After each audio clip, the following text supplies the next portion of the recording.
আমাদের শিক্ষা ও সংস্কৃতির পাঠশালা আরণ্যক একাডেমিতে তোমাদের প্রত্যেককে স্বাগত। যথারীতি নতুন একটা ভিডিও নিয়ে চলে এলাম। আরো নতুন আলোচনা হবে, নতুন কিছু আমরা জানবো। ইতিমধ্যেই নবম শ্রেণীর সাহিত্য সঞ্চয়ন বইয়ের দুটো অধ্যায়, কলিঙ্গ দেশে ঝড় বৃষ্টি এবং ধীবর বৃত্তান্ত, তোমাদেরকে পড়ানো হয়ে গিয়েছে এবং বলা হয়েছিল যা যা সমস্যা আছে এই অধ্যায়গুলোর থেকে তোমরা যেন পরিষ্কারভাবে আমাদেরকে জানাও। তো আমি ধরে নিচ্ছি কোনো সমস্যা তোমরা বলনি, মানে তোমরা জিনিসটা বুঝতে পেরেছো। আজকে আমরা তৃতীয় পাঠে ঢুকবো। তৃতীয় পাঠ অর্থাৎ তৃতীয় অধ্যায় একটা গল্প, যে গল্পের নাম ইলিয়াস। কি বললাম? গল্পের নাম ইলিয়াস। এবং এই গল্পটি যিনি লিখেছেন অর্থাৎ গল্পকার বা লেখক, তার নাম হলো লিও টলস্টয়। লিও টলস্টয়ের লেখা গল্প ইলিয়াস। এই লিও টলস্টয়ের পুরো নাম কি? কাউন্ট লিও নিকোলায়েভিচ। একটু শুনতে খটোমটো, মনে রাখলে মনে রাখতে পারবে। নিকোলায়েভিচ টলস্টয়, বা অনেকে বলে থাকেন টলস্টয়। যেহেতু আমাদের বইতে টলস্টয় বলা আছে, আমি টলস্টয় করে লিখলাম। একটু অন্য রকমের নাম। এই লিও টলস্টয় বা কাউন্ট লিও নিকোলায়েভিচ টলস্টয়, ইনি রুশ সাহিত্যিক, অর্থাৎ তার বসবাস রাশিয়াতে। রুশ সাহিত্যিক। তার মানে আমরা যে গল্পটা পড়তে যাচ্ছি ইলিয়াস, এটা রুশ সাহিত্যের অন্তর্ভুক্ত একটা গল্প। বাংলা গল্প নয়, ইংরেজি গল্প নয়, রুশ সাহিত্যের অন্তর্ভুক্ত একটা গল্প। অতএব যেহেতু রুশ সাহিত্যের অন্তর্ভুক্ত একটা গল্প, এটাকে আমরা যখন সিলেবাসে পেলাম বাংলা ভাষায় পেলাম। তোমাদের আগের দিন ধীবর বৃত্তান্ত পড়াতে গিয়ে বলছিলাম ওটা সংস্কৃত ভাষায় ছিল, বাংলা ভাষায় নিয়ে আসা হলো। তেমনি ভাবে এটা বাংলায় যে নিয়ে আসা হয়েছে অর্থাৎ তর্জমা বা অনুবাদ, সেটা কি করেছেন? তর্জমা করেছেন মনীন্দ্র দত্ত। বাঙালি মনীন্দ্র দত্ত তর্জমা করেছেন। এবার যেটা আমাদের জানতে হবে, এই যে ইলিয়াস, ইলিয়াস তো একটা গল্প, এটা কোনো একটা গল্প সংকলনের ভেতরে ছিল। গল্প সংকলন মানে কি? গল্প সংকলন মানে হচ্ছে অনেকগুলো গল্পের সমাহার। যে সংকলন বা যে বইয়ের মধ্যে অনেকগুলো গল্প একসঙ্গে থাকে তাকে আমরা বলি গল্প সংকলন। কোন গল্প সংকলন থেকে ইলিয়াস গল্পটা নেওয়া হয়েছে? সেটার নাম হচ্ছে 23 টেলস। এবার তোমরা বলতে পারো, আপনি একটু আগেই বললেন যে রুশ সাহিত্যিক, রুশ ভাষার সাহিত্যিক, তাহলে এখানে 23 টেলস এই ইংরেজি নামটা কেন? তার মানে এটা আগে একবার ইংরেজিতে অনুবাদ হয়ে গিয়েছে।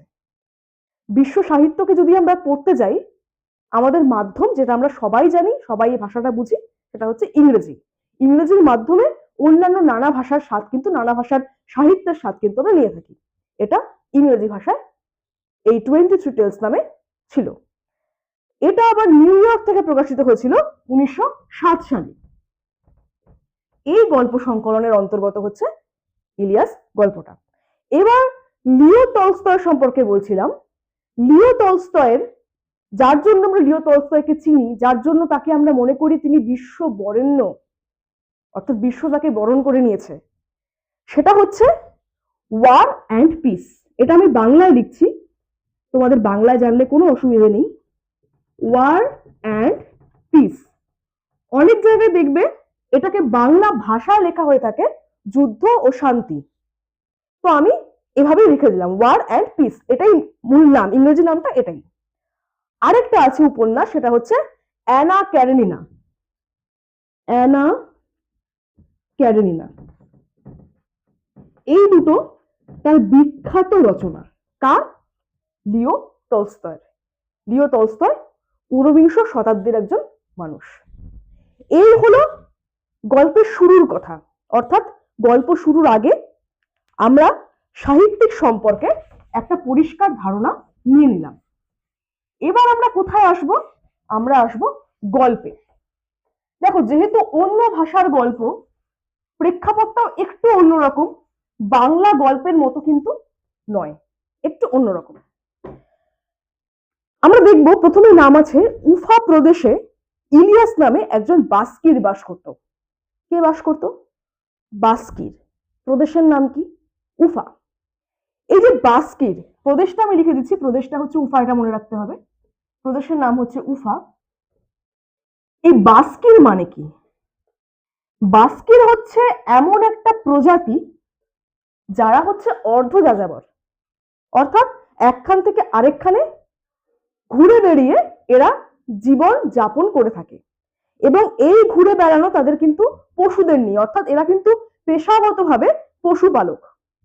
এরা তুর্কি গোষ্ঠীভুক্ত, অর্থাৎ এরা যদি জন্মসূত্র তুমি দেখতে যাও তুর্কি বংশোদ্ভূত এরা হয়ে থাকে, এবং এরা অর্ধ যাযাবর একটা জাতি। তো এদের মূল বসবাস যে জায়গাটা, কেন একে বাস্কির বলা হয়? তাদের বসবাসের জায়গাটার নাম হচ্ছে বাসকোর্তস্তান। কি নাম? বাসকোর্তস্তান, যেটা রাশিয়ায় উরাল পর্বত এবং ভলগার মধ্যবর্তী অঞ্চলে অবস্থিত, বা আমরা বলতে পারি উরাল পার্বত্য অঞ্চলে। প্রদেশ বলে দেওয়া হয়েছে উফা প্রদেশ। এই হচ্ছে বাস্কির কথাটার পরিচয়। তাহলে আমরা বুঝলাম যে ইলিয়াস একজন অর্ধ যাযাবর পরিবারের অন্তর্গত। ইলিয়াসের বিয়ের 1 বছর পর যখন তার বাবা মারা গেল, তখন সে না ধনী না দরিদ্র, 7টা ঘটকি, 2টো গরু আর 20টা ভেড়া, এই তার যা কিছু বিষয় সম্পত্তি। কি আছে? 7 2 20। এই হিসেবটা না আমাদের মাথায় থাকে না, যেহেতু সংখ্যা এটা, তো এটা লিখে মুখস্থ করবে।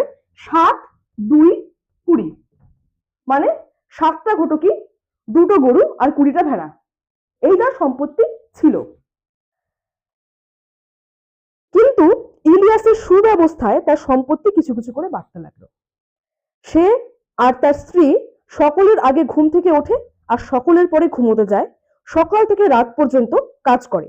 ফলে প্রতি বছরই তার অবস্থার উন্নতি হতে লাগলো। অর্থাৎ ইলিয়াস একজন পরিশ্রমী মানুষ। শুধু সে নিজে পরিশ্রমী নয়, তার স্ত্রীও কিন্তু পরিশ্রমী, এবং পরিশ্রম করেছে বলেই সে কিন্তু তার যে পরিস্থিতি, তার যা সম্পদ ছিল সেটাকে সে বাড়িয়ে নিতে পেরেছে। অর্থাৎ পরিশ্রম করতেই হবে সম্পদ পেতে গেলে। এইভাবে 35 বছর পরিশ্রম করে সে প্রচুর সম্পত্তি করে ফেললো। কত বছর পরিশ্রম করেছিল? 35 বছর। এই যে ইলিয়াসের বাবা মারা গেল, তারপর তাকে খাটতে হলো 35টা বছর। এই 35 বছর পরিশ্রম করবার পর সে প্রচুর সম্পত্তি করে ফেললো। তখন এই হিসেবটা কি? তার 200 ঘোড়া, 150 গরু মোষ, 1200 ভেড়া। 200 150 1200, 200 150 1200। তার মানে কোথায় ছিল 7 থেকে 200, 2 থেকে 150, 20 থেকে 1200, এত বিপুল পরিমাণ সম্পত্তি সে করে ফেলতে লাগলো। তাহলে তাকে কি পরিমাণে পরিশ্রম করতে হয়েছে? এজন্য বলাই আছে সে সকাল থেকে রাত পর্যন্ত পরিশ্রম করত। ভাড়াটে মজুররা তার গরু ঘোড়া দেখাশোনা করে। ভাড়াটে মজুরানিরা দুধ, দই, কুমিস, মাখন আর পনির তৈরি করে। ভাড়াটে মানে ভাড়া করে আনা হয়েছে, তখন তো তার পরিস্থিতি ভালো, সে তো ভাড়া করতেই পারে, টাকার বিনিময়ে সে তো মজুর রাখতেই পারে। তো এই ভাড়াটে মজুররা গরু ঘোড়াগুলো দেখাশোনা করতো, আর মজুর রানীরা কি করতো? দুধ, দই, কুমিস, মাখন, পনির তৈরি করে। তোমরা মাখন পনির জানো, এবার কুমিসটা কি? কুমিস হচ্ছে এক ধরনের পানীয়। বাড়িতে অতিথি এলে আমরা কি খেতে দিই? সবার আগে তাকে অফার করি চা। এটা আমাদের কালচার। আমি যেখানকার সাহিত্য পড়াচ্ছি সেখানকার কালচার অনুযায়ী, এবং সে যে বংশোদ্ভূত বা সে যে যাযাবর জাতির অন্তর্গত, তাদের কালচার অনুসারে তারা কি দেয় খেতে?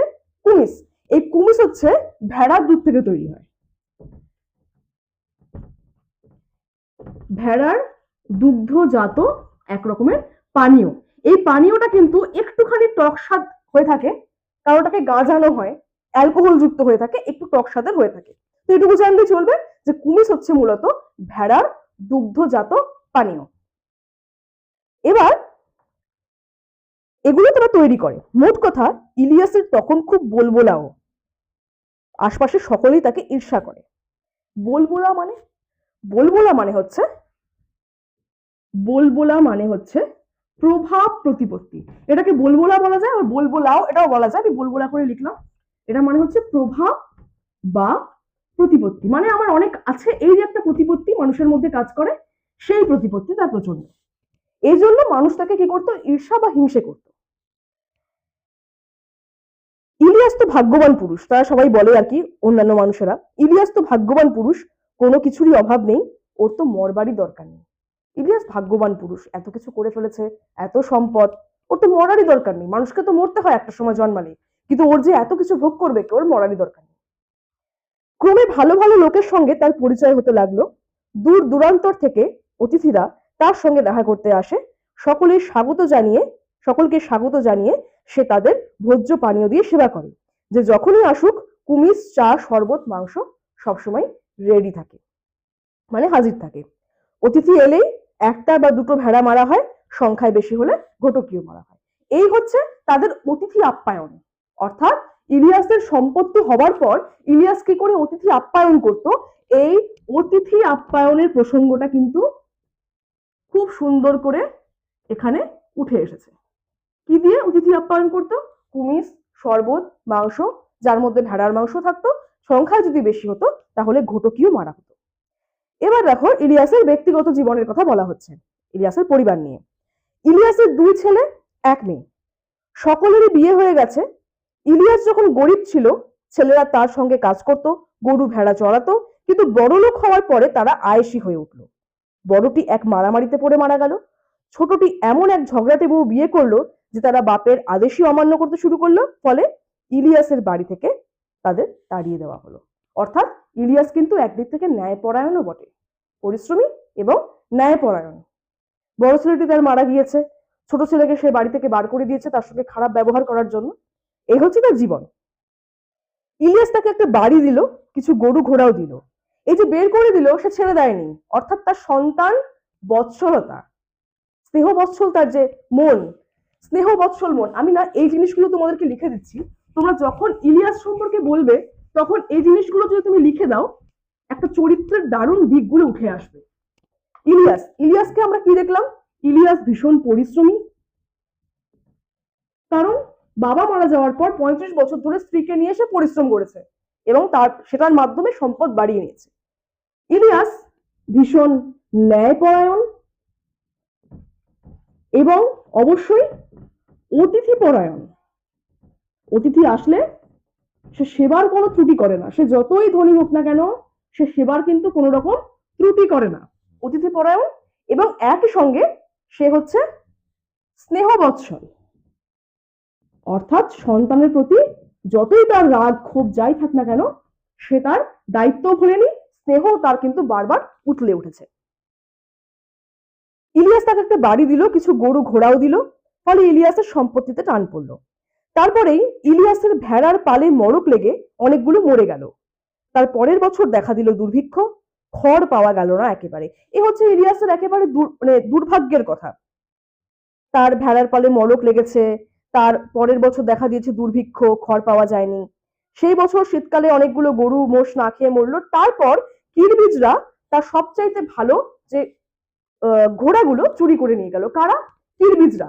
এই কিরবিজও কিন্তু মধ্য এশিয়ার একটা জনগোষ্ঠী, যারা ওই বাস্কিটদের মতোই কিন্তু যাযাবর। এক যাযাবর আরেক যাযাবরের সম্পত্তিকে দখল করে বেঁচে থাকে, এদের জীবনযাপনের একটা অন্যতম বৈশিষ্ট্য এটা। তো কিরগিজরা মূলত বলা হয় থাকে কিরগিজস্তানের অধিবাসী। এটা যেমন বাস করত স্থান, এটা হচ্ছে কিরগিজস্তান। কোথাকার? কিরগিজস্তান। এরা কিন্তু ইলিয়াসের সম্পদ কেড়ে নিল। ইলিয়াসের অবস্থা খারাপ হয়ে পড়লো। যত তার অবস্থা পড়তে লাগলো ততই তার শরীরের জোরও কমতে লাগলো। এমনি করে 70 বছর বয়সে ইলিয়াস বাধ্য হয়ে তার পশমের কোট, কম্বল, ঘোড়ার জিন, তাঁবু এবং সবশেষে গৃহপালিত পশুগুলোকে বিক্রি করে দিয়ে দুর্দশার একেবারে চরমে নেমে গেল। আসল অবস্থা বুঝে উঠবার আগেই সে একেবারে সর্বহারা হয়ে পড়ল। ইলিয়াস কি করলো? একেবারে একসময় তার পরিস্থিতি খুব ভালো ছিল, তার দুর্ভাগ্যের জন্য তার পরিস্থিতি একদম কিন্তু বদলে গেল। এইবারে ইলিয়াসের জীবন কিন্তু অন্যরকম হয়ে যাবে। আমি যে একটু আগে বললাম পয়েন্টটা, ন্যায় পরায়ণ, অতিথি পরায়ণ, এই বিষয়গুলো কিন্তু এই গোটা গল্পের মধ্যে বারবার বারবার করে ঘুরে ফিরে আসবে। আজকের জন্য এইটুকু থাকবে। তোমরা গল্পটাকে ভালো করে রিডিং পড়বে, অর্থগুলো দেখবে, যে জিনিসগুলো বোঝালাম অর্থাৎ বাস্কির কি, কিরবিজ কি, এই জিনিসগুলো মাথায় রাখবে, লিও টলস্টয় সম্পর্কে পড়বে। যদি কোনো অসুবিধা হয় এই ভিডিওর কমেন্ট বক্সে সেই অসুবিধাগুলো জানাবে। আরো বেশি করে এই চ্যানেলকে, আমাদের আরণ্যক একাডেমি ইউটিউব চ্যানেলকে সাবস্ক্রাইব করো, সবার মধ্যে ছড়িয়ে দাও এবং বেশি বেশি করে কমেন্ট করো। ধন্যবাদ।